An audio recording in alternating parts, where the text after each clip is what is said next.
good morning, good afternoon, good evening, depending on your time zone. And very excited to be able to introduce everyone to a new friend of mine. I know all of y'all probably already know him, but I've just got the chance to begin to get our initial conversation going in our friendship today. And so with no further ado, I'd like to welcome everyone welcome CryptoCeej to share his crypto story with our audience. Yeah, thank you, man. Thank you so much. It's a really cool deal, and it's an honor to be to be asked to be interviewed, right? And so it's really great. I'm excited for you and what you're doing, without question, because I just think that we need more people that are willing to take their time, their energy, and resources to add to the community, right? To add to the XRP army, if you will. So I think that's a really cool deal. And so, just a little bit about me and kind of digital assets as a whole. I got involved in the digital asset space in what they call the high yield investment platform space, right? So the HYIPs. That's how I got started. And it was an interesting thing to kind of be involved with BitConnect and Lend Connect and ETH Connect and Devore and Brave Rewards and all that different stuff and kind of stuff like that. And it's so funny.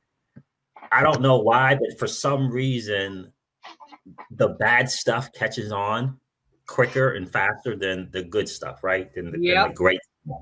It's so funny how it works that way. And, so that's how I kind of got introduced. I got into that, and I was literally, coming home and just going to a site, and I was taking my hard-earned cash and I was going out and buying Bitcoin or ETH, and I was just sending it over in hopes, right? In hopes of, these crazy 3% a day, 4%, there were some platforms were as high as 7% a day earnings every single day. So it was an interesting thing. And, I got to see different kind of content creators in the space as well. And for me, it was a great learning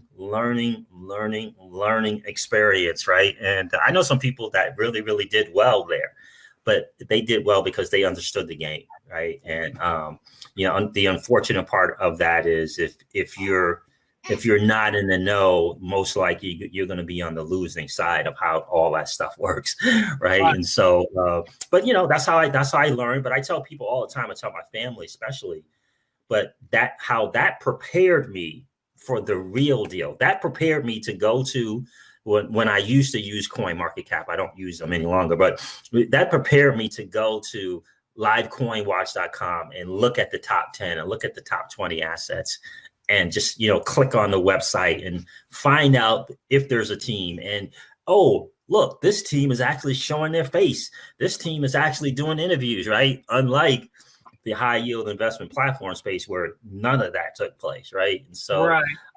You know what I mean? And so, interestingly enough, at the same time, I got turned on to Tika Tawari at the same time, right? And so I literally walked away from the high yield investment platform space and started looking into real projects and got turned on to Tika Tawari at the same time.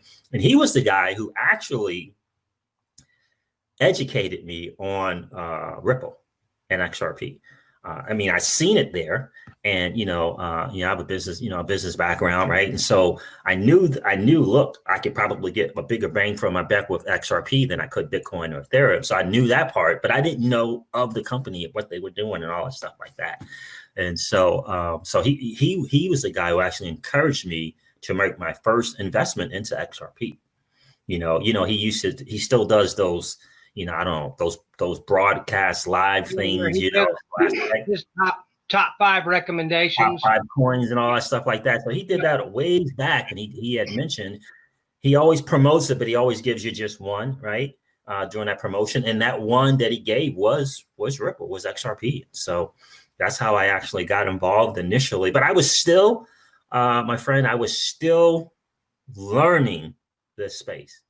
I was still learning trading and day trading. I was still learning all of that. My background is in marketing. So I didn't know, I sold my initial XRP, right? I sold my initial XRP. I didn't know. I was just in there, trying to figure things out. I didn't know. I didn't understand market cap. I didn't understand circulating supply, total supply, any of that. I didn't understand any of it. It was just me, right? So all my friends, all my air traffic controller buddies, they didn't know. They didn't want to have anything to do with it, right? So I'm just trying to figure this thing out all on my own, And it wasn't until the latter part of 2017 that I got back into XRP, And so that's really how my journey began. And I got to tell you, for me, I love everything about what Ripple is doing. Me too. You know what I mean? I constantly do videos. One of the videos that I did on my channel was about a movie called The Inside Man with Denzel Washington and Clive Owens. I think it's called Inside Man, right? And it was a story about robbers robbing a bank. Right. I mean, it was just some of Jodie Foster, Denzel Washington, Clive Owens, just a great cast, great movie. And throughout that whole movie, everyone thought that movie was about them robbing the bank. But ultimately, it was about them exposing the bank and especially the bank owner. And I really believe ultimately that's what Ripple is really, really doing, whether it be exposing the need or the unnecessary need for fees, the unnecessary need for having things be slow. I really believe it's an inside job. And I know I've heard Brad talk about that all the time. If you want to create change, you have to do it from within. And so I've done, I don't know, maybe 2 or 3 videos on the channel. And I just did one recently because David Schwartz literally just confirmed that when he did that interview with Charlie Shrem. The other day. I don't know if you saw that, but of course. Very, very telling. I love seeing a Bitcoin maxi come to the good side. Absolutely, like an awakening. It really was an awakening, right? Yeah. Charlie, really. Yeah. I mean, and I tell you, I mean, I watched the movie where Charlie Shrem was on there, right? We probably all watched that Bitcoin movie, right? And so. Yep. It was really cool to see them have an amicable interview. That was cool to see. And the last video I did maybe 2 days ago, I talked about, I titled that video, David Schwartz confirms it and Charlie Shrem owns up to it, right? And so that basically, you know what I mean? Yeah. Yes, I do. I love that. Yeah. So pause for a second. Everybody go and like and subscribe to CryptoCeej's channel if you have not yet. And what I'm going to do as soon as we finish our interview today is I'm going to watch some of his videos and get more caught up, especially the one that he just mentioned. It's funny. I don't have any like XRP maximalist idea. I don't have this negative feeling towards Bitcoin. Mm-hmm. Having said that, I do believe that it has some serious issues, and I hope they overcome it, and I hope it goes to 100,000 a Bitcoin. I own some. I agree. Right, exactly. But for some reason, there seems to be from the Bitcoin family that they've got more of this negative attitude towards, especially Ripple, and I don't understand that. Yeah, it's unfortunately they don't really understand it either, and it's really my channel. A lot of times we have a mantra on the channel for the channel. It's old money doesn't want you to win, right? And so it's kind of like the theme of our show or of our channel. And I always believe that we need more of us in the space, and I think one of the harms that can happen in this space, and I'm a God-fearing guy, right? And so I always talk about the enemy a lot when I'm talking about, right? And I always say that the enemy, wants us to war with one another, right? To keep us distracted from the bigger picture. And so I just think that that's what's going on with BTC a lot of times, because we need BTC to win, right? Yes. We need XRP to win. We need Cardano to win, right? We, as in you and I, the average Joe and the average Jane in this space, we need the digital asset space as a whole to be hugely successful. Yes. We need it to be hugely successful. And so I always try to take David Schwartz's approach to things, because he tends to just not get into debates, but to kind of intelligently articulate. And Brad Garlinghouse, Chris Lawson, they always talk about the reason why I believe they always say they're long Bitcoins, because they want it to win. They want the space as a whole to win. I don't think it's a win for the space if Bitcoin loses. I don't think that's the case. And so we wanted to win. We understand, that there is better technology. One of the most important things that David Schwartz said in that interview with Charlie Shrem is he said, I'm long Bitcoin. I love Bitcoin, but I don't believe that's where innovation stops. Right. I don't think that's where innovation stops. It's great technology, but I don't think that's where it stops. And I think it's so important. Like, any person that's into BTC should love Ripple, should love XRP, and should want it to win.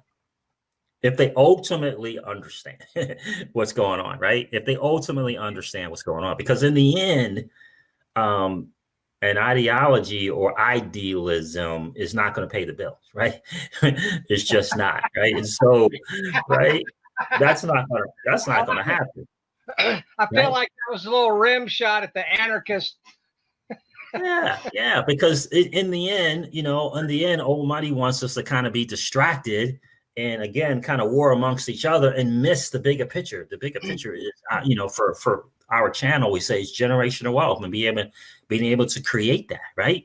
Because you think about it, whenever in the history of finance has a person like myself, an average Joe or Jane, the bank teller, a truck driver, the mailman, been able to participate in a level playing field, if you will, with the millionaire and the multimillionaire and the billionaire, right? You and I own some assets that hedge funds are trying to get.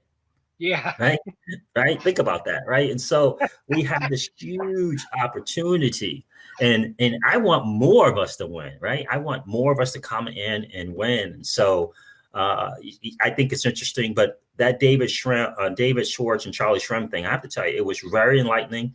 Crypto Eddie is the one who turned me on to it. I'd heard about it, but she really said, you guys need to watch that from the beginning to the end. It's over an hour long, about an hour and 12 minutes. And that's exactly what I did. Yep. And I walked away from that, my friend, very, very excited for the future. Because if Charlie Shrem, if he can come to, he said it, in his own way, he said it, I don't know, 3 or 4 times. I was wrong. I thought it was one thing, and it's really another thing. I was wrong. I was incorrect. Ripple and XRP are actually doing a greater good for the entire space, right? These are some of the things that he said. And I heard him. Right. And if he can get to that conclusion, wow. Right. And that dude, I was blown away. I don't know if a lot of people caught it. I'm sure you did, but that Charlie Shrem guy is a smart dude. Yeah. Like, wow. Yeah. I did not, I just thought he lucked out and heard early about BTC and that was it. But no. That dude is very smart and very business savvy. Don't let that little young boy's face fool you. Wow. I agree. And I tell you, there's a lot of smart people in this space too. And I know that coming up tomorrow, to give you a little bit of a plug for tomorrow, I know that you're going to have a discussion tomorrow afternoon at 2:00. Yep. And I know that SPQR Lee is going to be one of the people talking with you guys. And then I believe King Solomon is going to be joining you guys. Yep. And, Lee has become one of my best friends in the space. And he's just an electrician if you listen to him, but he is a very, very smart guy. Yeah. And the other part about Lee is that he's even a better human being than he is smart. So that's one of the things that I'm encouraging, and it's one of the reasons I'm doing this kind of thing, interviewing as many people in the space as I can. Siege we've got such a great resource in each other but we got to get out there. We got to get to know each other and interact with each other to be able to know that. Absolutely. Yeah, 1000%. And, there's a reason I was telling Miss CryptoCeej, there's a reason why, I reached out to Lee was the first person in as far as a content creator that I reached out to. Right. And there's a reason for that, because I watch, right. I'm paying attention, and I'm watching how people run their show, run their channel. I'm watching how they communicate. And he just, for me, felt like a really, really good dude who understands, the ultimate bigger picture. I really respect that about him. And then when King Solomon got it, because King Solomon he'd been doing videos and he stopped. Yep. He had stopped. And so I was just kind of seeing tweets, and he hopped on one of our shows. That is probably, my favorite thing to do. We do something on Wednesdays. It's called Generational Wealth Wednesday. Mm-hmm. And we kind of match the traditional space with the crypto space. And Lee was on, and then King Solomon hopped on, and I talked to them some more and said some different things, and told them about Generational Wealth Wednesday, and they both got excited about that. Initially, I had asked them to come on that show, but they can't get in on a Wednesday, so we're going to do it either way. But two of the good guys, right? And so I think that's and for me, I'm from Brooklyn, right? I'm an inner city kid. And so just real people that's what I resonate with, right? I kind of resonate with the real people in the space. And so I think it's going to be a cool hang. I'm really looking forward to it, getting a chance to know them. I told Miss CryptoCeej yesterday, we were out on the porch. I said, I've always, seen you, hanging out with Lee and enjoying hanging out with him and his family, and hanging out with the people from Love for Crypto, right? And I think these are the ones you would enjoy hanging out with, right? And so, we talked about before the beer code, we talked about going to different events, and I said one of the first places that we wanted to go is we want to go out to the UK and go hang out with those boys, right? Go hang out with them and have a good time with them, right? Because they just kind of seem like really, really cool people. And I think about where would we be without Love for Crypto, right? You know what I mean? Right. Where would we be as a community without Love for Crypto, without Scott and Kurt, right, doing their thing in the early beginning, and really being 3, 4, 5 steps. I think King Solomon was there too, but really being 3 and 4, 5 steps ahead, just seeing the bigger picture and sharing the bigger picture with us in the early days. You mean this? See? Yeah, that was one of them. Yeah, absolutely. I'll never forget when he did like that hour-long documentary, right? Yeah. I'll never forget that. And so, I just, I think, you know what I mean? And I really appreciate them so much. And I want to be able to thank them personally for keeping me in the game, for educating, the community as a whole. Took a lot of slack. Not just from outside the community, but actually in the community, to be able to see, it for what it could potentially be, the bigger picture, and be willing to share that bigger picture with all of us. It took a lot of slack, because interoperability and, the world reserve currency and all that stuff, right? Remember that? Everybody was like, what? They didn't get it. They didn't see it. But now, today, it is so obvious and so evident to me, but it started with him. And so I love the people who take the time again and take their time, their energy and resources to share and add value to the community, right? People like yourself, like Crypto Eddie, right? People who take the time to add value. But I like even more, for me, those who kind of, they get the community and they value the community. So as a content creator, like what you're doing, is adding value, but acknowledging the community is so very, very important to, if you're going to get in front of a camera, in my opinion, is, don't forget about the community and, kind of acknowledge them, right? Acknowledge what they're doing in a lot of different ways. And so I think that's really, really hugely important. So for all of us as content creators to take the time to respond to comments and take the time to respond to tweets and messages. because the community kind of helps you grow, right? Right. Yep. The people who take the time to subscribe to your channel, that's important, right? And so I heard you say you had a digital marketing business, and you're probably familiar with Gary Vaynerchuk. And oh yeah, right. And yeah. I think if a lot more content creators took that approach to what they're doing, it would really level things up as a whole for us as a community, because we have a lot of content creators in the XRP space. But if they took a little bit more time to jab, and versus just right hooking, I think overall the community would be, 3, 4, 5-fold even better. Ceej, you know who my favorite is in the marketing space is Frank Kern. But you like Frank? Yeah, absolutely. I love it, and I got to be honest with you, dude. I loved him a little bit more when he was a California dude. Now that he's cleaned up a little bit, I'm gonna add James to us real quick. Now that he's cleaned up a little bit, the content is still as good, but I really liked him being the surfer guy. I hear you, bro. Yeah, absolutely. Yeah. I mean, one of the best to ever do it, right? Oh yeah. Well, he's made more money than anybody else. Yeah, but yeah, I love me some Frank Kern. I hear you. What's up, bro? I brought James on with us because I knew he had just gotten back home and figured might as well just go ahead and bring him along to join our conversation. So, James, we just been hearing about Ceej telling us about his crypto story. You got anything you wanted to ask him, like what in the hell is going on with our XRP today?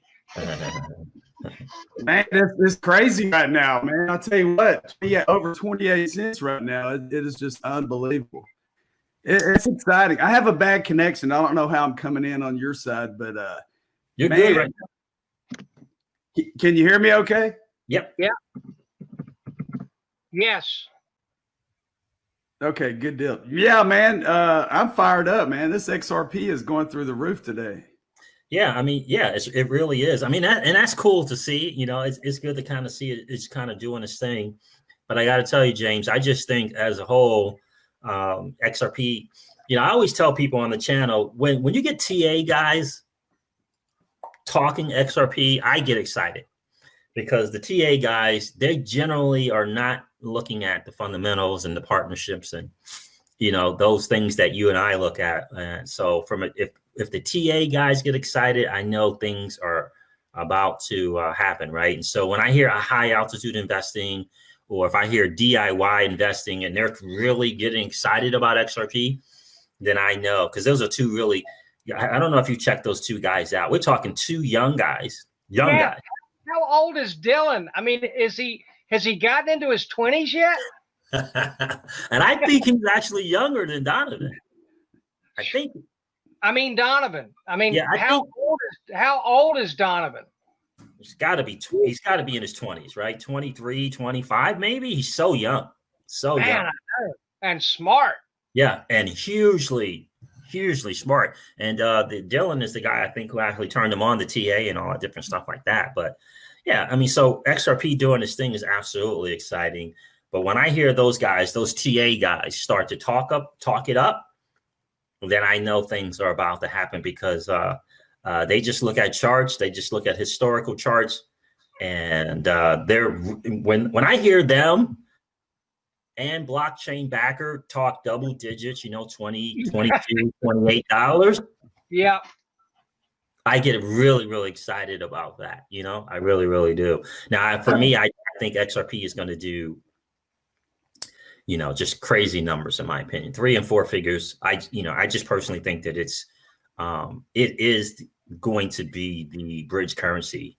I just think that it's I don't think there's slim to no chance that it won't happen. This is my humble opinion.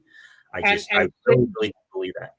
Ceej, the one thing that I think that you and James, if you agree or disagree, strongly chime in, but I think we all agree that what was kind of holding us back was regulatory clarity.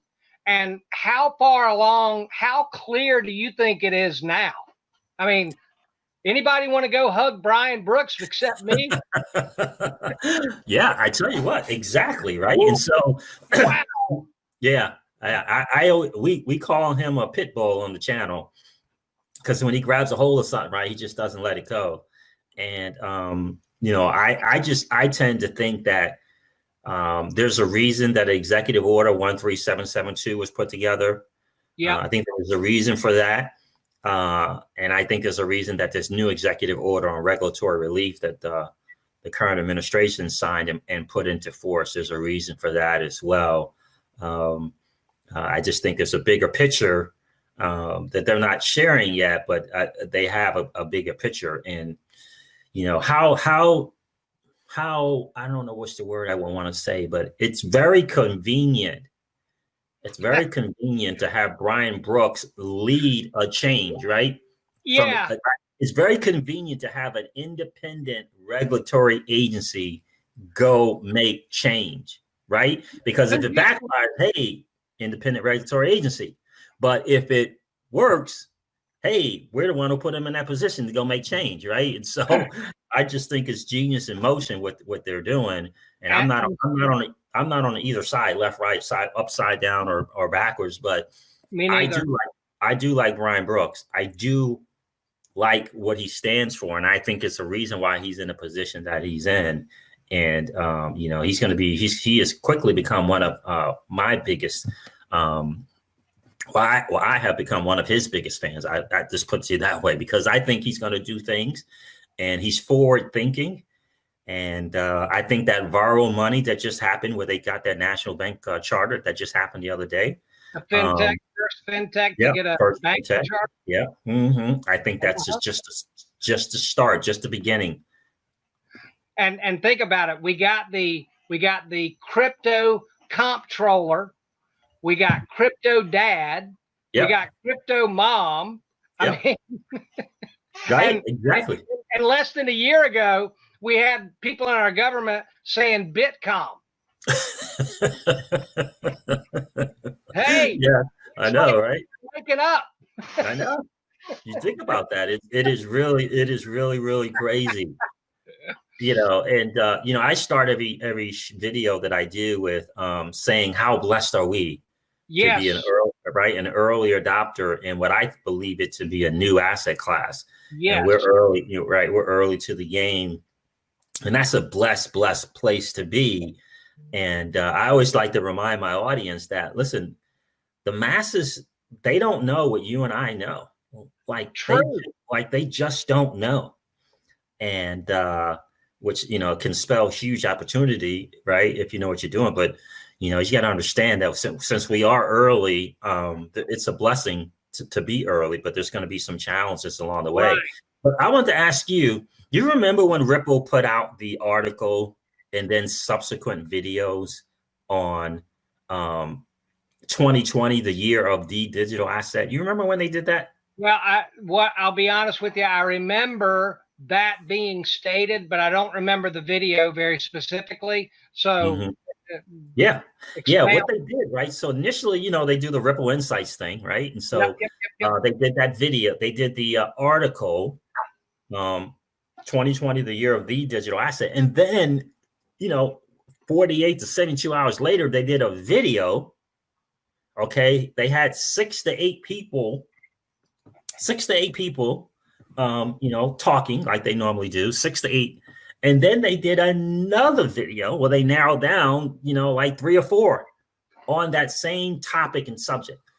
And I just think that Ripple, you know, I tell people all the time, and I got some slack about this in one of the videos that I did, because I said that, you know, I was talking about the inside job thing and talking about the movie Inside Man. And I said, you know, most of the people at Ripple were around in 2008 and they were around in 2009, right?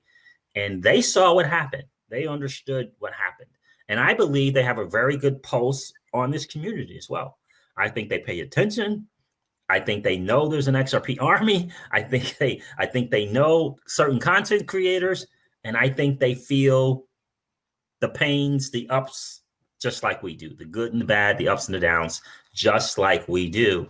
And I believe that everything that they do, I call it the blue ocean strategy. You're probably familiar with that book. And I believe that everything they do is very, very, very intentional. Yes. I believe that Ripple Insights was intentional. I think the subsequent videos were very, very intentional, because I kept noticing there were times when they made a point of looking in the camera and making a certain point about things, whether it be, I call her brilliant Brianne Madigan. I love her. Yeah, I just absolutely love the way she brings it every single time. But the way they look into the camera, the points that they make are all strategic, and it's for a very good reason. And I think they know what they're building out. I think they know that they've been the chosen one. They've been picked as the chosen one. I think they know it. And but they're also trying to get across to us that, you know, we're not just doing cross-border payments. We're literally building out the internet of value, the internet of value. And that is going to take some time, right? And so that when they made a decision to create the IOP and then gift it to the W3C, you know, to me, it was just the beginning of the picture, right? That was just the beginning when they decided to do something like that, right? Because they didn't have to, right? Because just think about it for a second. With Ripple and its technology, they could have easily, and this is not a slight on Amazon or Google, but they could have easily have taken that approach, right? Just go dominate and crush and destroy any kind of competition with their technology. I believe they could easily do that, but they didn't do that. They decided to go the open source route. They decided to go, you know, the gifting route. They decided to work alongside of instead of destroying the competition. And I just think that's a brilliant move. And I think that, you know, I joke about this all the time on my channel, Scott. I say, you know, I can just picture in my mind.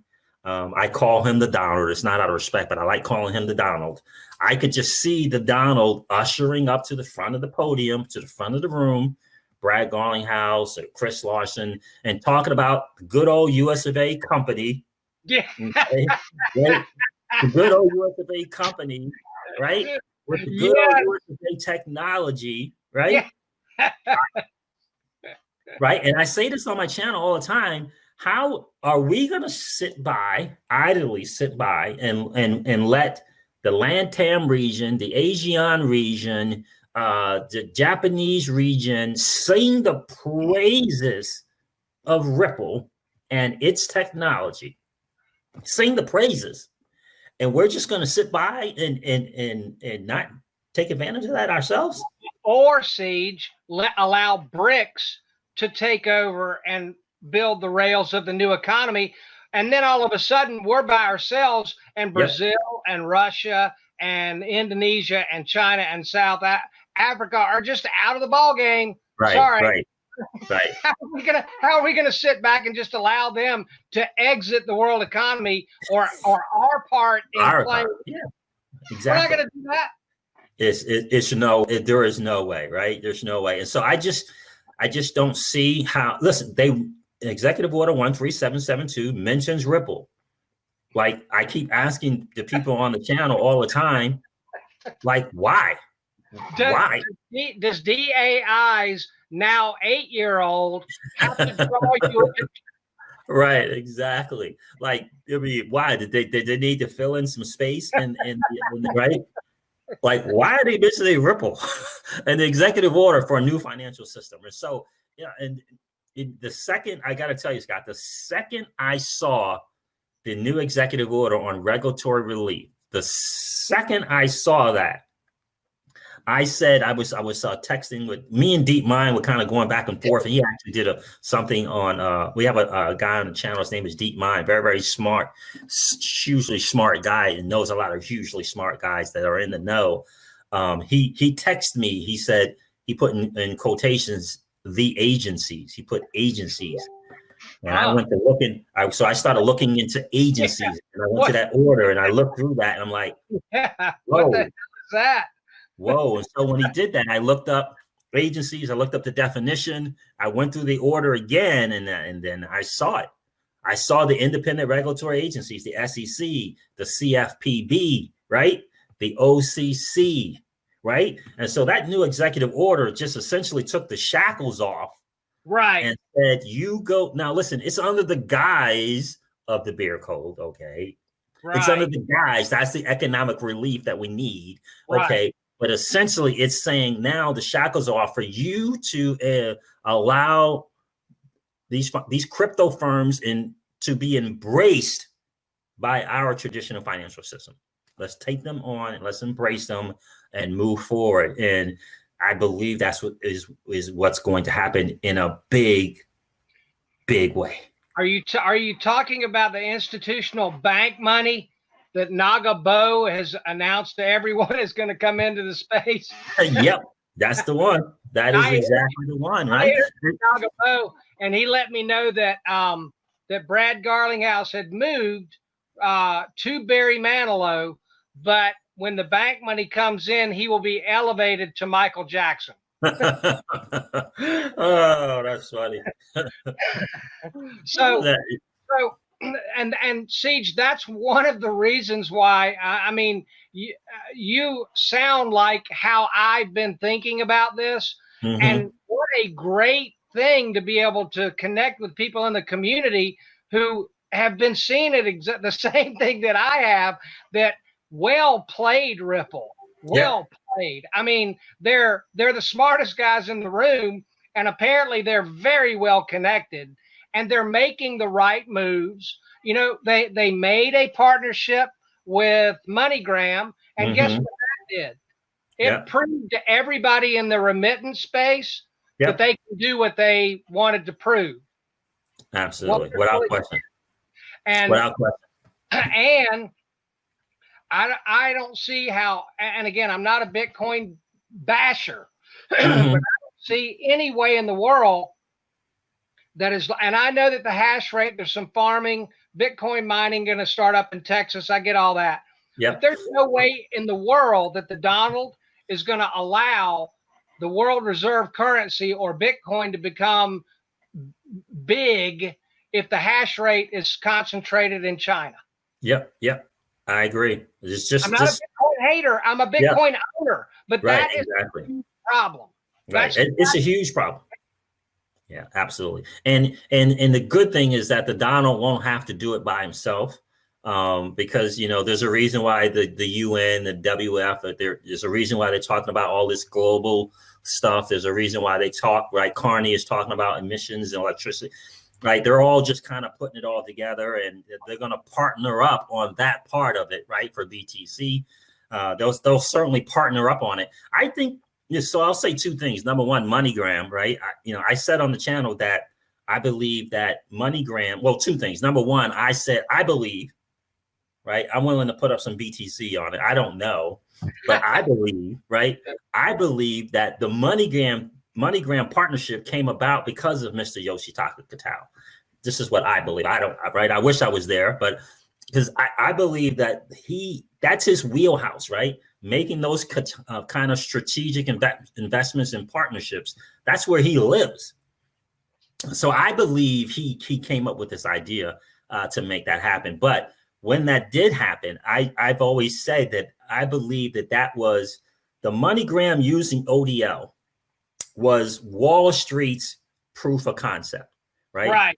Right. It was their proof of concept because they get the MoneyGram business model. They understand that. And they said, wait a minute. So are you using the Ripple thing? No, Ripple's, and this is Alex Holmes responding. No, Ripple is the company. We're using XRP. Okay. So you're using XRP. You're using this. Yeah, we're using this in our business model. And so tell me again about the Q1 earnings. Tell me again about those Q2 earnings. Right? What's this new revenue stream that you're talking about? Right? So Wall Street, they get that, right? They completely get that. And so being how hugely successful that's been, I didn't know there was another part of it. And that other part was Ripple proving out that in Treasury, how they could handle the workload and handle that. Right. Yeah. And so, you know, if we listen, we really, really listen to Brad and we really, really listen to David, they tell us everything that we need to know, but we just have to really listen to them. David Schwartz said, look, they wouldn't let us do the other thing. They only let us do this thing. And so we did that. And once we proved ourselves that we could handle it, now it's the new thing that they're going to let us do, whether it be that account to account thing and however that looks, that's where we're going to eventually go. Right. And so, and then what about when Gary Silbert doubles down on his investment in XRP and releases the digital toolkit to all of these people. And now the banks can custody. And I'm telling you, man, when this thing is going to blow is my dad and stepmom got a pretty good bundle of money, and they're with a traditional financial advisor. Yep. And man, I'm telling you, when this guy, when he goes and says, hey, Lee and Susan, we need to diversify 1 to 5% of your portfolio into this new digital asset class. And I'm telling you, DAI nailed it. The only reason that guy's not been doing that up to now is because he's not set up to be able to make money off of it. 100%. And as soon as these guys are able to make money and they start moving people into this new asset class, the first one since the 1600s. I mean, again, for the people that really understand what the heck is going on, and now no more money laundering. No, and I realize I'm going to have to give up my personal freedoms, but I love what Brad said. You don't like it, the banks are going to break out the tanks and the guns before they're giving up control of this money. You might as well wake up and smell the coffee. They're going to do these things. So I love the way DAI puts it, Ceej. He says, I'm going to position myself to be able to profit off of it as much as I can for me and my family. Exactly. Period. And that's just the big boy pants life, right? I mean, that's the reality of the situation. All right. So the banks are, look, they're not going away anytime soon. They may have some competition with each other. Right. They may have some competition, but they're not going to go away from each other. And I just think too, so two things. So tell me about Barry Silbert. What did he do with XRP? You said he doubled down or something? Yeah, they increased their stake in XRP. Yeah, really? That was an article I saw in Twitter yesterday, along with creating that, digital toolkit for financial advisors to get ready to understand what the heck's going on. Because, man, I'm telling you right now, Novogratz, he ain't that stupid that he doesn't understand what's going on. The one that really the two or the three that really irritate me the most is Pompliano and the I call them the Twinkle Floss twins. Because, Ceej, you and I both know that the three of those human beings are not that stupid. Right, exactly. Absolutely. And they're not. But, I guess they're just so heavily invested that they got to try to trump up, the BTC song. Absolutely, without question. Yeah. And there is no way in heck that I believe that they don't own XRP. There is zero chance in me believing that. But Novogratz, listen, he's a smart. Yes. And he's very, very savvy. He's savvy. He knows what he's doing when he talks up Ethereum and BTC. He knows what he's doing. But, you and I, thank God, are in this space, and we have people like Digital Nomad Investor, right, who can kind of help educate us on what ultimately was the bigger deal and the bigger picture, so that we know, right? Because we know. Unfortunately, Novogratz and the Winklevoss twins, they know that the masses don't know, right? They know that. They know that the masses don't understand yet. So I think the OCC thing it's not necessarily for us. We'll be able to benefit from it. I joked on the channel when the OCC made that decision about banks being the custody digital assets, that I joked and said, listen, don't try to reach Brad right now, right? As soon as that announcement came out, Brad is busy, right? Brad is on the phone. He's got one phone in this ear and another phone in this other. Yep. They're making a lot of phone calls. They're taking a lot of phone calls, and they're making a lot of phone. Hey, have you got the word about what Brian Brooks just did, right? It's going to be huge for Ripple and XRP. Huge. Because one of the biggest hangups, and David Schwartz says this all the time, it's been that he said this, they want to use it, but they can't touch it. They want to use it, but they can't touch it. They want to, but they can't touch it. They don't have that anymore, right?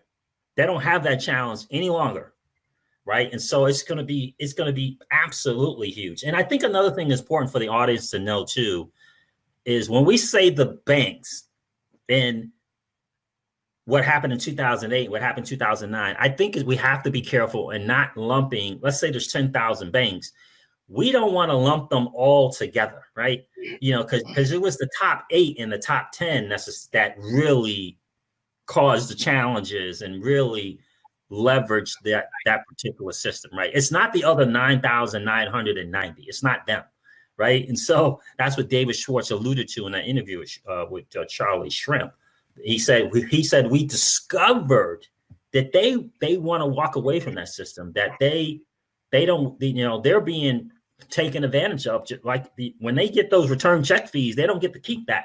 They got to forward that up, right? Because they got to pay to participate, right? And so I think that's the thing that the masses don't. They want to lump all the banks, right? And they think that their local bank is the same as J.P. Morgan, right? I mean, it's just not the same thing. It's not the same thing as Goldman Sachs, right?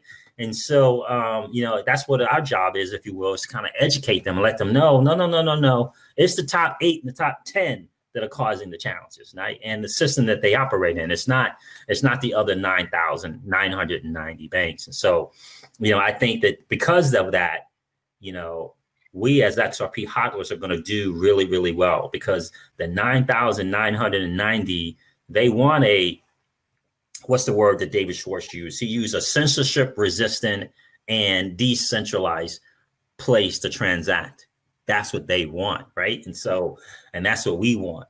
And so, as you know, holding the greatest digital asset ever created is a very, very cool thing to be in that, you know, in that position, you know, to take advantage of that. It's a lot of assets that are going to win, without question. I believe that as well. And Ceej, where do you feel like that PolySign fits in? I don't see a world where Arthur Brittle and David Schwartz move on to a thing and don't bring Ripple with them, right? In whatever way that's going to kind of look. So I think that they already know what they're going to be doing with their institutions. I think they know that. And I think that when you see David Schwartz get giddy and he starts acting like a 14-year-old boy, like, you know that's something exciting, right? Because this is a genius, right? I mean, he could create whatever he wants to create. So when you see him being giddy and so excited about PolySign, you know that is going to be a huge thing. And I just don't see, again, those two guys not kind of incorporating something, whether it be the Ledger or the IOPL or Codius, right? Taking advantage of that, right? Because they're still XRP hodlers, right? They hold a bunch of XRP still. So I think it's all going to come in together. But I think the plan is already in motion, and PolySign is going to be a huge part of it. And I think that that the bigger players in this space, whether it be Accenture or BNY Mellon, I think they know it's PolySign. Not that there won't be competitors to PolySign, but I don't think that the big players are going to go anywhere else but from something that is born, if you will, from Ripple, right? Well, so from start to finish, if you started from scratch today, how long do you think that it would take them to create their own crypto custody solution, as opposed to just having, hey, my name's David, this is Arthur, look what we've already got ready for you. Right, exactly. Exactly, right. You want to start from scratch and try to figure out how to do this yourself, or here you go. Right, and in addition to that, by the way, we're the guys that created ILP and the XRP Ledger, just to let you know. Right. Yeah. We're the dudes who put that together. So I just think that, right? Yeah, so, right. I get it. So, yeah, I mean, so it's a great spot. I'm excited for PolySign because I know that it's all going to lead back to Ripple, in my humble opinion, and XRP. So I just really, really excited about that as a whole. But I do also understand that since this is a new asset class, there are going to be spaces within it where you and I can still create income. I think DeFi is going to be huge in the digital asset space. I think it's going to be big. I don't know what Ripple is doing with their loan thing. I'm very, very curious to kind of see how that's going to work with the SMEs. I do believe it's going to involve XRP. I think when when Brad says we want to be the Amazon in the digital asset space, I believe him. Like, I believe him. All of the money. Yeah. Not just the bank money, but all of it. All of the money. I still love being able to kind of, and I bet you do too, you kind of look back on some of the things that you've heard Brad Garlinghouse say and revisit this stuff. And it's like, oh. I know. You know, I heard Greg Kidd. What's that? Yeah, go ahead. I heard Greg Kidd one time say something I thought was really, really funny. He said, don't be fooled by Brad's good looks. And, you know, he comes dressed up with the tie and he's a good looking dude and he's a ladies man. Don't get distracted by that. Don't be fooled. That guy is a pit bull. Like, he wants to get things done, right? He wants to get things done. And I heard, what's the name, say that too? Miguel Villas, who I think is a stud. Okay. Yeah. He said that Brad Garlinghouse dude he is something. Yeah. You know, when you get Miguel Villas saying that about Brad, right? So they got the blinders on, right? And so, you know, they're going to get some stuff done. And I think that Brad is the perfect guy to kind of do it. And when he said, you know, we're kind of, you know, the plumbers. Yep. When the first time I heard that, I'm like, I'm not really, you know, getting it. Mm-hmm. But, excuse me. But now looking back, I think I understand now. He means the rail or rails of the entire financial system. Yep. That's exactly what he means. I understand what he's talking about now. Yeah. Holy shit. Yeah, it's big, right? I mean, it's really big. And it's even just bigger no one's than doing it. Yeah. I mean, no one's doing it. And I think that, you know, people hear Ripple and they hear XRP, but they don't realize that those guys, Brito, McCaleb, and David Schwartz and Stefan Thomas, they were there in the BTC thing. It's not like they just kind of walked in the Ripple. They were in the BTC. And Roger Ver. And Roger Ver, right? So they were in the Bitcoin movement. They were there.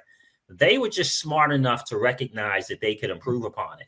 And I think that's important because what they didn't do is just rest on their laurels. They could have said, well, BTC, this technology is phenomenal and it is going to change the world. They didn't do it. They said, you know what? I think we could do something better, you know? And I mean, that's powerful that they made that decision and then went to work because I'm told that Stefan Thomas guy is smart. I've heard that too.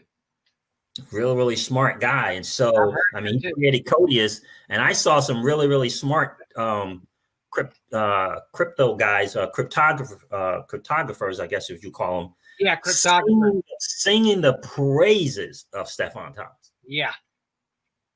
So, I mean, you just put all that together, and it's but see that, but if people kind of take a little time, Siege, and put it all together, holy shit. I mean, Arthur Brito, smart guy. Stephen Thomas, smart guy. Greg Kidd. When's the last time you heard of a billionaire going to a company and saying, please give me a job?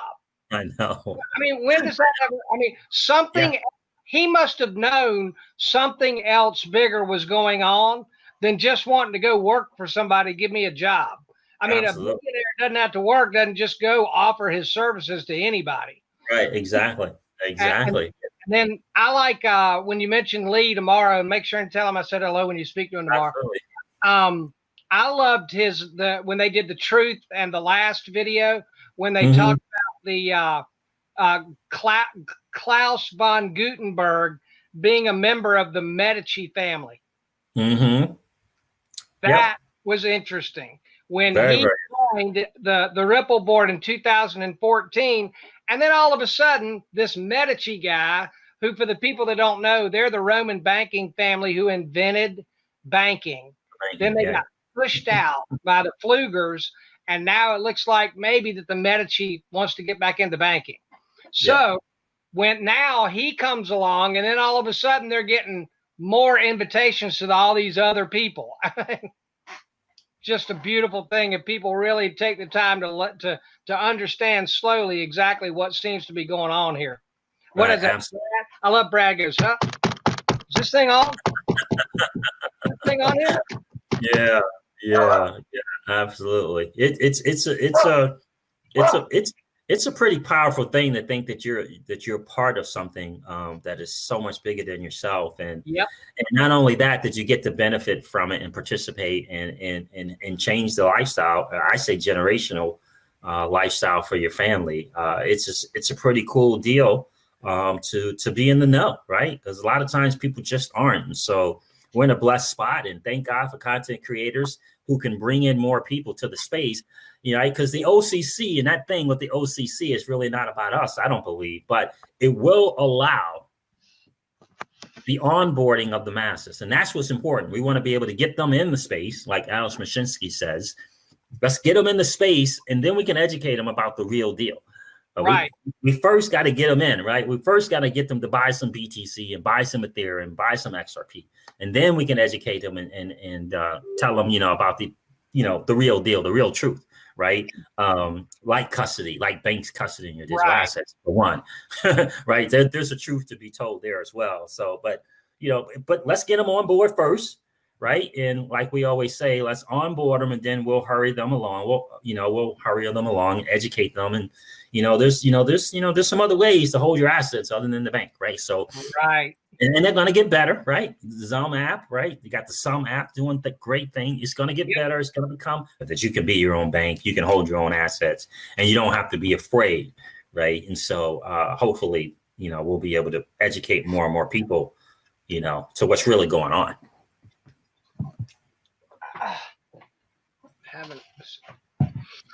All right. So I think we've covered a lot. Yeah, absolutely. One of the things as we wrap up that I always try to do is my lighting. I keep kind of showing up a little orange here. I can't get this lighting right today. One of the things I try to do, Ceej, is number one, invite people to come back. So in another month or so, if I reach out, I hope you'll come back and we can absolutely. I'd love to. About, the progress that we've made. Sure. And then the other thing that I would like is if an honest feeling about how do you feel about letting other people in our army, in our community? What would you say to them if I'm inviting them to come on and have a friendly conversation? If there's anybody out there that has been hesitant, what would be your message to them about coming and having a little chat with me? Well, my message would be, one of the greatest things that you can do is, to tell people your story, right? I think a lot of people, sometimes they underestimate the value that they have to add. And one of the greatest values that you can add is sharing your story, because there's always some person out there that may need to hear your story, that can relate to your story. And so why not come to a show that is XRP Army strong, that is going to allow you to add value to the XRP Army, right? And so please understand that your story, it matters to someone. So come share it and let people give us a chance to get to know you a little better. It'll be well worth it. And again, you'll be adding value to someone's life. Never, ever mistake that. What you do matters. And so coming on a show like this, like yours, is one of those things that you do that will matter for someone. And I have really been diligently working on some of the ladies in our community, because I feel like that, we're a male dominated space, really, but we've got some of the most interesting. I did an interview last night with Talia, and she is Asnati. I'm not 100% sure how to say her last name. I should have asked her last night, but she does a lot of stuff on Coil. And a wonderful human being.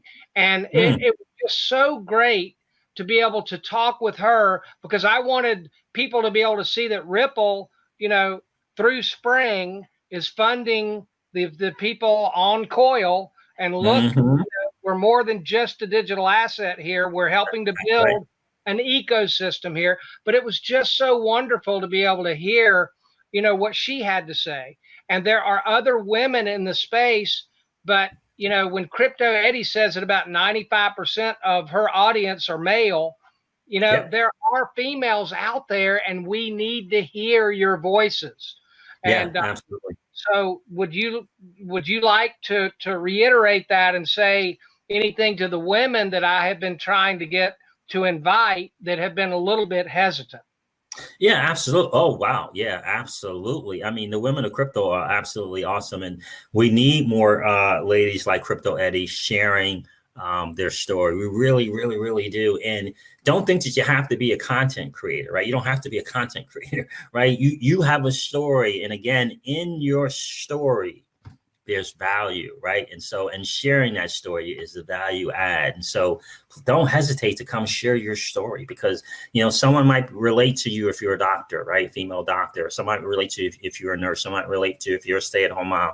Someone was going to relate to your story, and you're going to be able to share not only your story, but why they should be participating in the digital asset space, this new asset class, right? Right. So relatability is everything. So yeah, don't hesitate. I'd love to hear your story. I'd love to see more women in crypto share their story, right? So it's not just, the Miss CryptoCeejes of the world that support CryptoCeej, right? It's ladies who are actively in this space doing stuff, making their own purchases, okay, with their own money, right?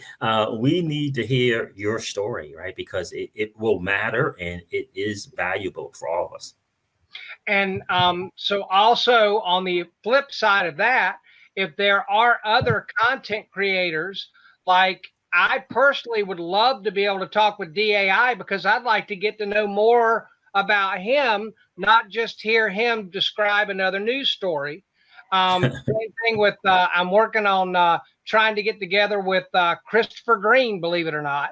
I'm trying to get together with King Solomon, who you're speaking with tomorrow.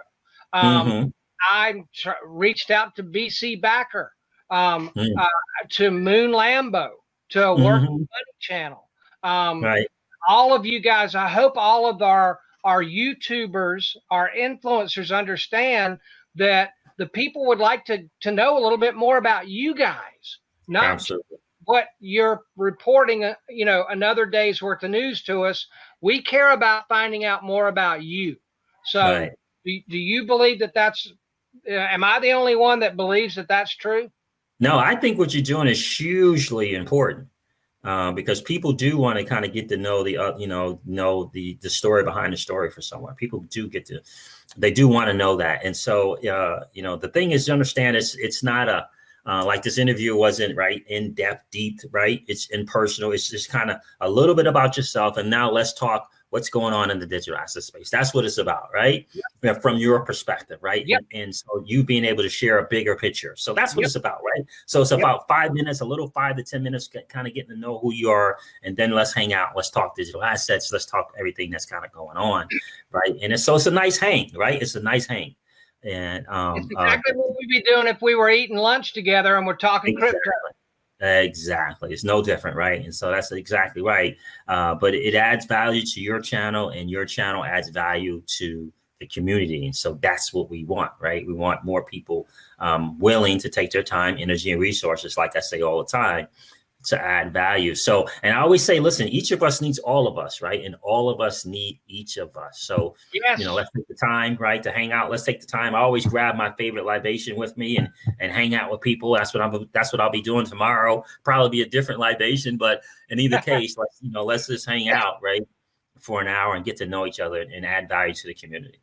And the other thing is making a connection with the new friend, because I believe when this thing really moons, then if we have made connections with a good number of like-minded people, and we find stuff we'd like that's tokenized to go in and buy together, and we find things we'd like to try solve a problem out there that we feel like we can work together to solve. If we're like-minded and well-funded, man, there's not a whole lot of problems we couldn't solve together if we put our heads, our hearts together, lockstep, and go take care of some people that need help. Absolutely. I agree with you 100%. And that's ultimately what it's about, is helping other people. And you're right, though, like-minded, right? And so we can make purchases together, but we can make a difference in people's lives as a whole together as well, right? Right. But not if we don't get to know each other and find out who those like-minded people are. Exactly. Because I, to be honest with you, dude, I drive a 2009 Ford Ranger truck. Mm-hmm. All right. And I got news for you. If I wanted a new truck, I could go get one and get me a $800 payment. Right. I don't want that. I sold cars for 10 years. I'm overpaying for transportation. I'm not going to do it. I love my little old truck, and I'm not ever going to pay more than I'm paying right now for transportation. I hear you, brother. What I want to do with the last third of my life is to see how many people I can positively impact. And that's the driving force that wakes me up every day. And if I can, through this entire crypto magic experience, end up connecting with the right people of like mind, and then all of a sudden we all got means. I mean, serious means that are way and above what our needs are ever going to be. And then we find some cool things, problems, like I said, that we feel like that if we work together, we can go help. We can solve that problem if we work together. Right. So absolutely. That's one of the driving forces behind what I'm trying to do. Yeah. Well, you definitely have a like-minded partner in crime here, right? So it's hugely important, and we talk about that all the time on Generational Wealth Wednesday. It's really about what are you going to do after Wind Moon, right? And how are you going to continue to add value, right? Because a lot of times people think they're going to just cash out and live life, but then what? What are you going to do after that? You're going to be Michael. You're going to be Michael. No, three things are going to happen, or three options. Yeah. You're going to either end up being lottery winner syndrome guy, or you're going to end up being Michael Jackson or Elvis. The reason is our brain needs something that it needs to be focusing on and to work towards, to accomplish. And if you don't have that, look at all of the nut job. Prince is another person. Look at what happens to these people. They get all this fame and fortune, and then they just go berserk. We get time and money freedom. You need to have something to do, to focus on, that drives you, that gets you up every morning. And serving others is a real good idea. Absolutely, especially if you can put that in place now, right? And so you want to be able to get that foundation down, right? So we talk about that on Generational Wealth Wednesdays all the time. And one for me, the foundation that I've always wanted to put together and have it fully funded is for inner city youth and baseball, right? And so that's something that I've always wanted to do. And so that's something that drives me. That's something that I know is such a bigger thing than myself. That's something that gets me excited, getting up in the morning and making contacts and being able to reach out to fellow cryptonaires, if you will, right? Being able to reach out and tell them, this is what I'm looking to do. How can you help? I mean, that's really, really exciting, you know, but you got to do it now. And you got to have that. That's why we say, don't tell me about your exit strategy. Tell me about your wealth strategy. What's your wealth strategy? What does it look like? And tell me about the philanthropy that you got in that strategy. What does that look like? Right. All right. So as we wind down and say goodbye, there was one, as soon as I turn this thing up, I wanted to share something with you. Won't take long, but in closing, I'd like to thank you and invite you to come back, of course. Absolutely. Looking forward to it. The greatest part of this is that, yes, now I know you a little bit better. But the greatest part for me is that I really honestly feel like that I've made a new friend. Sure. And we really see a lot very, very, very similar. And that's cool. That is a cool thing, right? Because we can always hang out. It's been a cool hangout, but we can always hang out, right? You know, when things clear up, we can get to a meetup or something and hang out and talk. And we could be excited for one another, right? Because we know what's coming, right? So, and hey, you're not too far away. You're not too far away from me. You're in Virginia. I'm in North Carolina. So we got to be able to get together with Brad and find out a meetup place where all three of us can get together and draw people in from Maryland, Virginia, and North Carolina together. Yeah, absolutely. Especially when I get to getting on the road again, we freak in that Raleigh Durham area all the time. So we have some really good friends out there. So that'll be real. Fantastic. Then you just let me know when you're going to be around, and I'll buy you lunch. All right, sounds great. Sounds good. All right. Sounds good, buddy. Thank you for having me on. It's been a great hangout, man, for sure. Great, man. You take care, and I look forward to seeing you again. And as soon as I cut this off, I wanted to talk with you 1 second, and then we'll be able to go. Okay, sounds good. Goodbye, everyone.